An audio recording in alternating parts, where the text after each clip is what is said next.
Your family, your health, our passion. This is Family Practice with Dr. Jeffrey Fox, sponsored by Family Practice Associates of Lexington, PSC.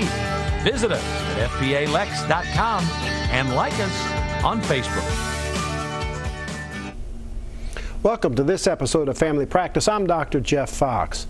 Do you have heartburn? It might be an ulcer. Do you have abdominal cramping? It could be appendicitis. But we're going to talk gastrointestinal disorders tonight. Also, we have a urologist to talk prostate cancer in men and a gynecological oncologist to talk uterine cancer in females. Also, Baptist Health is here to give us an update on the one-year anniversary at Hamburg, Lexington. And to start us off tonight is Dr. John Bomalaski, who is an oncological oncologist with Baptist Health. And let's start off with, that's a big word for me, so tell me what that is and what are some cancers you deal with? Well, our primary focus is dealing with gynecologic malignancies, ovarian cancer, fallopian tube cancer, vulvar cancer, endometrial cancer, and cervical cancer.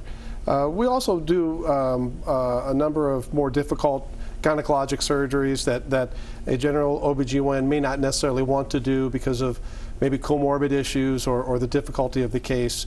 Those things that we do for our cancer patients, we can sometimes offer to non-cancerous patients. But by far the number one cancer we take care of is uterine cancer, endometrial cancer. Now, you mentioned those cancers. All those are mostly in the pelvis. You don't necessarily, and your specialty, deal with a lot of breast cancers, which is a little bit more common than the uterine cancer. Yes, true.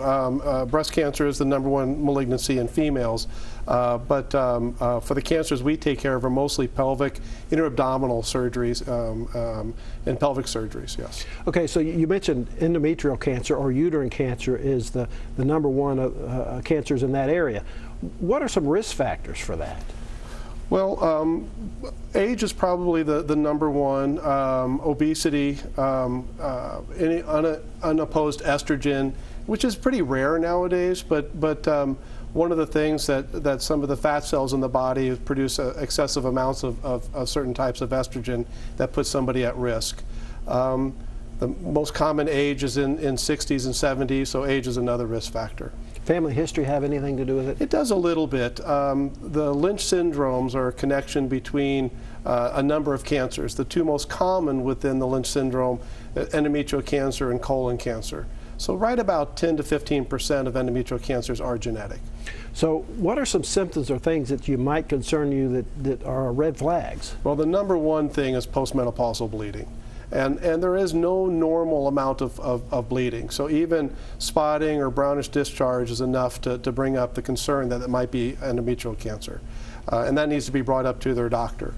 Okay, so if you get that history and you're going to work somebody up, how do you make the diagnosis? Well, the primary diagnosis is to look at the tissue underneath the microscope. But there are some things that could be used to screen patients. Sometimes ultrasounds can be used.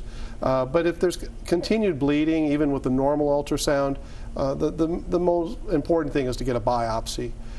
They can be uncomfortable, there's no doubt about that, but it's an office procedure, it's relatively safe, and it definitely saves lives. Okay, so you do the biopsy, you've got endometrial cancer. Tell us about the treatment.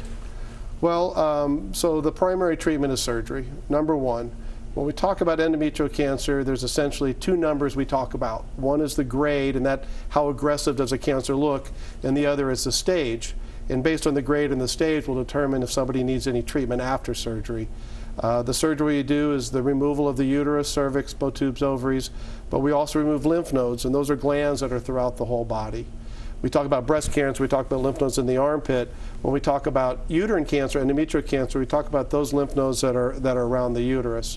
It used to be a pretty big surgery, I guess it still is, but now we do it through minimally invasive techniques, robotic or laparoscopic, and the recovery is much faster, and patients do much better now. Chemotherapy, radiation play any part here?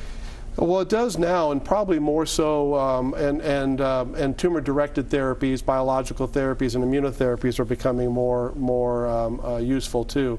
The one thing with endometrial cancer, it's one of the few cancers that are actually going up in incidence, and the mortality rate is actually going up. And one of the biggest reasons for that are the higher grade, the more aggressive type of cancers are at a rise. And that seems to be disproportionate with non-white females, especially in blacks. Well, we thank you for all you do. We thank you for the care that you give your patients, and thanks for coming in and telling us about it. Thank you for having me. All righty. We'll be right back.